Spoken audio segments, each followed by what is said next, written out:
Assalamualaikum warahmatullahi wabarakatuh. Alhamdulillahirabbil alamin wa kafa salatu wassalamu ala nabiyil mustafa wa ala alihi wa sahbihi ahli sidqi wal wafa. Hadirin jemaah salat zuhur Masjid Al-Fida Muhammadiyah yang disayangi Allah taala. Hari ini Nabawiyah, dan seperti yang kita sampaikan pada 2 pekan lalu bahwa kajian kita ini mengambil tema tentang Syama'il Muhammadiyah yang kita ambilkan secara khusus dari kitabnya Al-Imam At-Tirmizi rahimahullah ta'ala.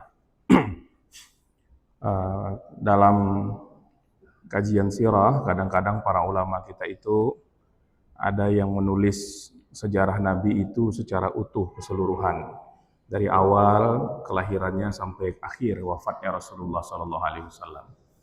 Ada pula yang menuliskannya dalam tema-tema khusus, misalnya tema Syama'il.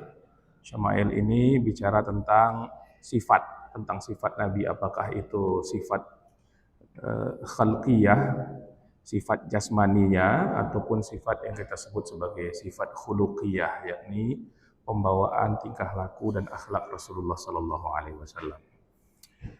Dan kita memilih mengkaji Syama'ilul Muhammadiyah karya Imam At-Tirmizi dikarenakan ini adalah kitab yang satu populer di kalangan umat Islam, yang kedua bahwa kitab ini dipuji-puji oleh mereka. Misalnya Al-Imam Ibnu Katsir yang kita kenal, tafsirnya sangat luas sekarang, mengatakan wa min ahsani man jama'a fi dzalik, dan di antara yang bagus dalam mengumpulkan hadis-hadis tentang Syama'il Nabi itu katanya adalah Imam Abu Isa bin Saurah At-Tirmizi. Nah, jadi ini adalah kitab yang terbaik dan ditulis oleh satu di antara 6 yang menulis kitab induk hadis, Kutubus Sittah, yakni Imam Tirmizi yang wafat tahun 279 Hijriah. Imam At-Tirmizi ini adalah seorang hafiz. Nah, hafiz itu kalau dalam bahasa dulu, kalau sekarang kan mengalami pergeseran. Orang mengatakan orang yang hafiz itu sekarang adalah yang hafal Quran. Kalau dahulu itu sebutan untuk para ahli hadis. Jadi kalau orang belajar hadis itu, pertama dia akan melewati fase sebagai talib, sebagai pelajar hadis. Kalau sudah banyak ilmunya, tahu dia seluk-beluk tentang hadis, maka dia disebut sebagai muhaddis. Nah, di antara para muhaddis itu kemudian ada yang menghafalkan hadis berikut dengan sanadnya sampai 100 ribuan hadis, maka mereka disebut sebagai al-hafiz. Nah, jadi ini adalah kitab yang dikarang oleh Imam At-Tirmizi. Mudah-mudahan kita mendapatkan pengetahuan sekaligus berkah dengan mengetahui apa-apa tentang seluk-beluk sifat dari Nabi kita, baik itu sifat yang kita sebut sebagai sifat khalqiyah, sifat jasmani, bentuk tubuh dan ciri-ciri Nabi, maupun sifat khuluqiyah. Nah, karena hadis ini banyak, maka per tema atau per bab itu akan kita bawakan beberapa saja di antaranya yang berulang atau yang mirip-mirip, akan kita gabungkan saja maknanya insyaallah. Tempo hari sudah kita bacakan satu dari bab Maja'a fi khalqi Rasulillah sallallahu alaihi wasallam, yakni tentang bentuk tubuh Nabi sallallahu alaihi wasallam. Disebutkan hadis dari Anas bin Malik.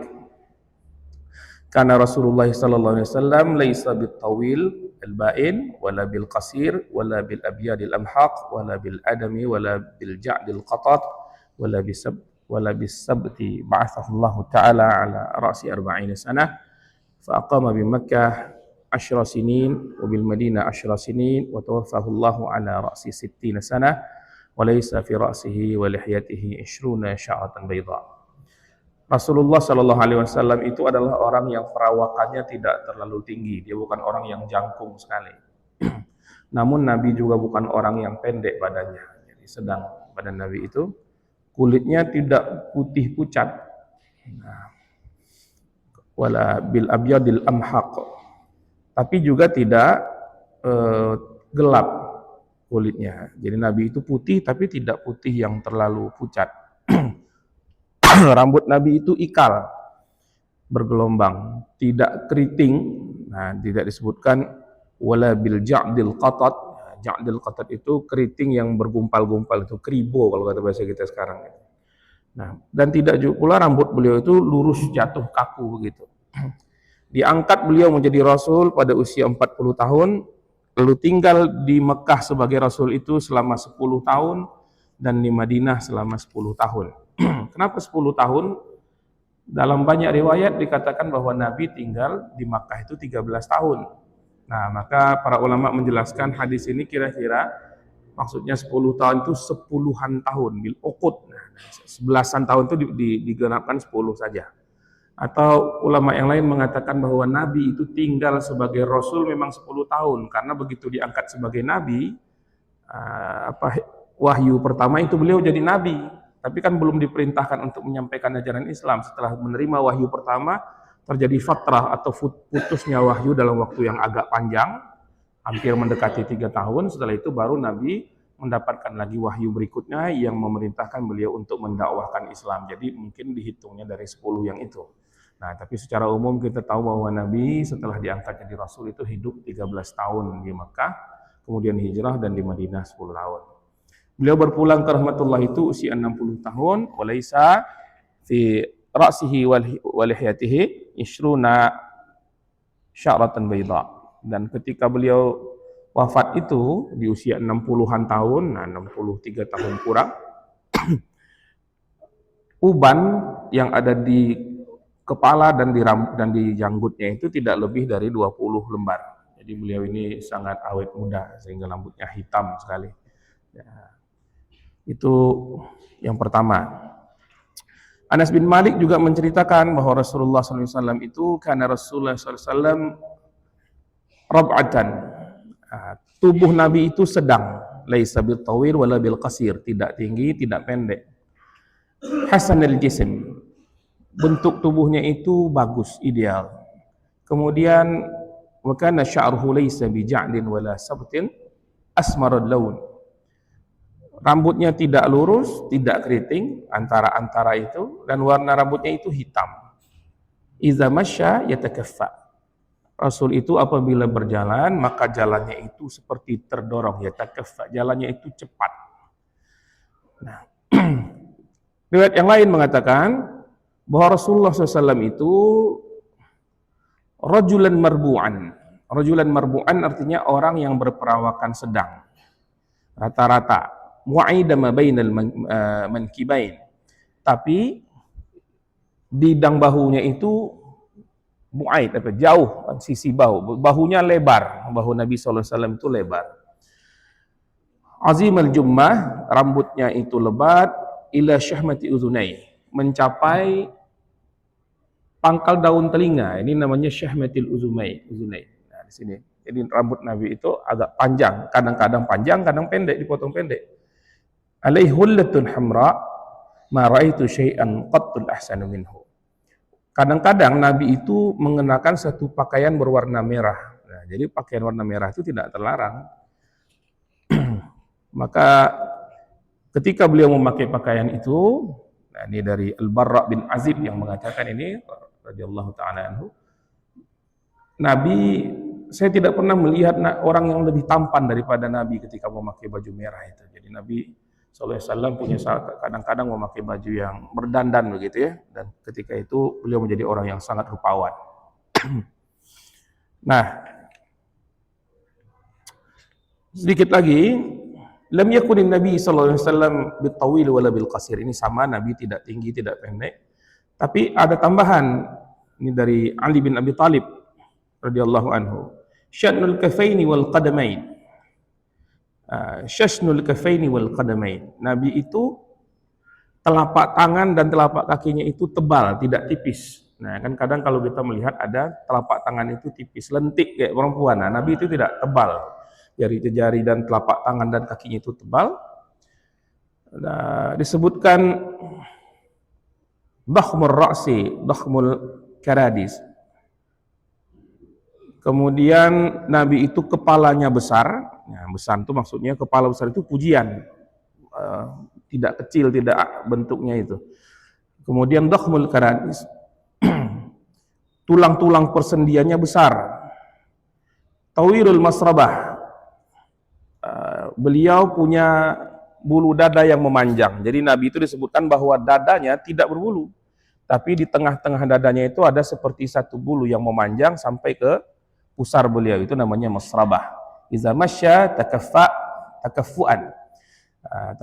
Takaffuan artinya kalau beliau berjalan seakan-akan, saking cepatnya itu seakan-akan orang yang menuruni jalan itu berjalan ke tempat yang rendah, padahal jalannya datar gitu. Tidak pernah aku melihat beliau, kata Ali bin Abi Thalib, yang seumpama dengan beliau itu sebelumnya ataupun sesudahnya. Jadi orang-orang dulu nggak ada yang seperti Nabi itu sifat fisiknya yang sempurna seperti itu. Nah,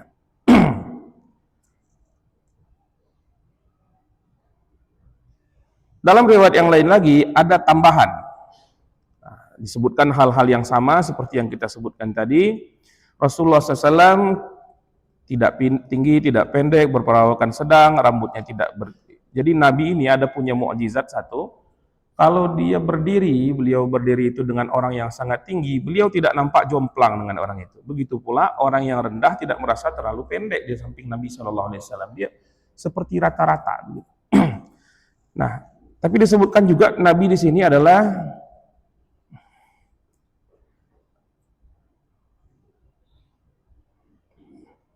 walam yakun bil mutahham wala bil mukalsam. Rasulullah SAW itu tidak gemuk, dagunya tidak lancip, wajahnya agak bundar, tapi wajahnya itu bundar, tidak tembem ya.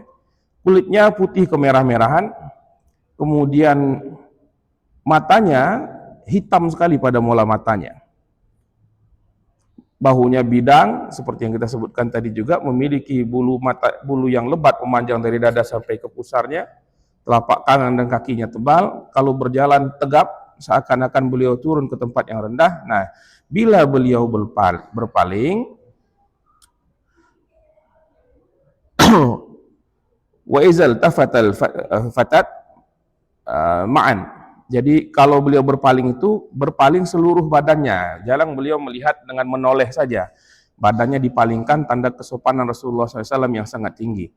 Di antara kedua bahunya, baina katifaihi khatamun nubuwah. Ini akan kita bicarakan pada pertemuan selanjutnya.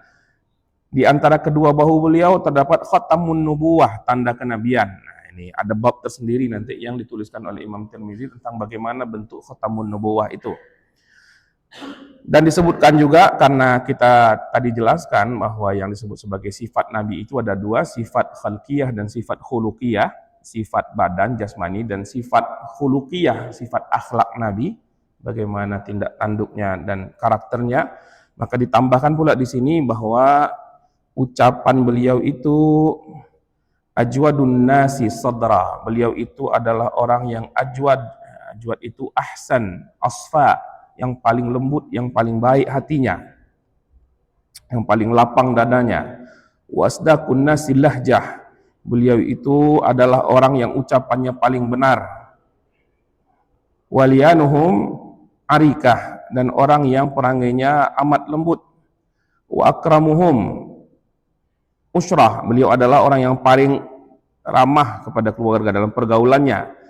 Man ra'ahu badihah habah, barang siapa yang pertama kali melihatnya, nah pastilah akan menaruh hormat. Jadi kalau orang melihat Nabi tapi belum kenal saja, beliau akan orang tersebut akan menaruh hormat dan segan kepada Nabi. Wa man khalatahu ma'rifatan ahabbah, barang siapa yang sudah berkumpul bergaul dengan Nabi, tidak hanya sekedar merasakan wibawanya, tapi juga ahabbahu, dia akan mencintainya. Yaqulu, nah itu orang yang menceritakan sifatnya pasti akan mengatakan lam ara qablahu wala ba'dahu mislah. Kata Ali bin Abi Thalib radhiyallahu anhu, siapapun yang menceritakan tentang Nabi mesti punya kata-kata yang sama. Yakni apa? Tidak pernah kami melihat orang yang seperti beliau itu, baik dulu maupun yang sekarang-sekarang ini. Nah, jadi demikianlah keistimewaan Rasulullah SAW.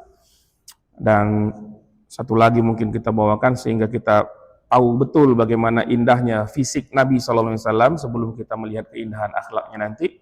Sebuah riwayat yang dari Jabir bin Samurah dikatakan, Ra'aitu Rasulullah sallallahu alaihi wasallam fi lailati Idhyan.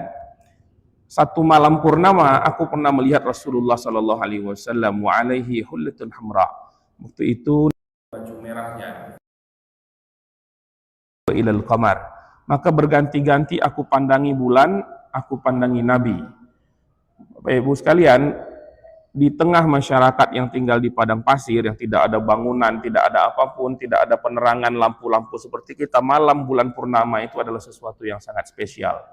Mungkin Bapak Ibu yang umurnya sudah agak banyak, ingat dulu masa-masa kecil bahwa di malam bulan purnama itu orang keluar, orang melihat, dan orang semua takjub kepada bulan yang indah itu. Maka kata Jabir, di tengah malam dengan bulan purnama yang indah itu, aku pandang bulan, aku pandang Nabi, aku pandang bulan lagi, aku pandang Nabi, dan ternyata kata beliau, falahu indi ahsanu minal qamar, dan Nabi itu ternyata lebih indah daripada bulan yang sedang bersinar terang. Nah, itulah Nabi kita sallallahu alaihi wasallam.